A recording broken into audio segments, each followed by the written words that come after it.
കനത്ത മഴയിൽ വീട് തകർന്നു. പുലാപ്പറ്റ കൊല്ലംകോട്ടിൽ രാധയുടെ വീടാണ് തകർന്നത്.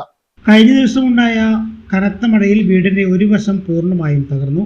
കൊയ്യക്കോട്ടിൽ വീട്ടിൽ രാധയുടെ വീടിന്റെ 2 മുറികളും തൊഴുത്തുമാണ് പൂർണ്ണമായും തകർന്നത്. മറിഞ്ഞു വീണ തൊഴുത്തിനകത്ത് വെട്ട പശുക്കളെ കയർ മുറിച്ചാണ് പുറത്തെടുത്തത്. 3 കുട്ടികൾ ഉൾപ്പെടെ 6 പേരാണ് ഈ വീട്ടിൽ താമസിക്കുന്നത്. രാധ മുന്നിലെ മുറിയിലായിരുന്നതും മറ്റെല്ലാവരും വീടിന് പുറത്തായതും വലിയ അപകടം ഒഴിവാക്കി. ജീർണാവസ്ഥയിലായിരുന്നു വീട്. 7 വർഷത്തോളമായി വീടിനായി അപേക്ഷ നൽകിയിരുന്നുവെങ്കിലും ലഭിച്ചിരുന്നില്ല. എന്റെ മക്കൾ അച്ഛൻ മരിക്കുന്നതിന് മുമ്പ് തുടങ്ങിയതാണ് ഈ വീടിന്റെ അപേക്ഷ.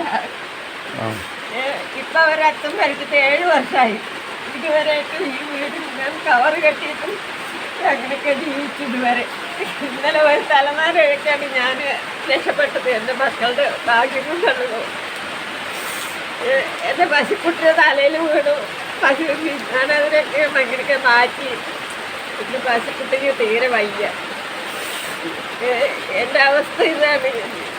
ഇത്ര നാൾ കവർ കെട്ടിയിട്ടൊന്ന് കൊണ്ട് നടന്നു. ഇത് കണ്ടിട്ട് ആർക്കും അവർക്കൊന്നും ഒരു മനസാക്ഷി ഉണ്ടായിട്ടില്ല. ദയവ് ചെയ്തിട്ട് നിങ്ങൾക്ക് എന്താണ് ആവശ്യം പറയൂ.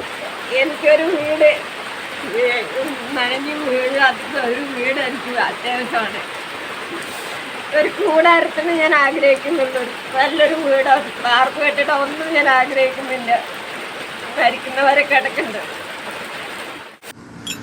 ചേട്ടാ ഒരു ചായ. സൂപ്പർ ഫാസ്റ്റ് ആണല്ലോ.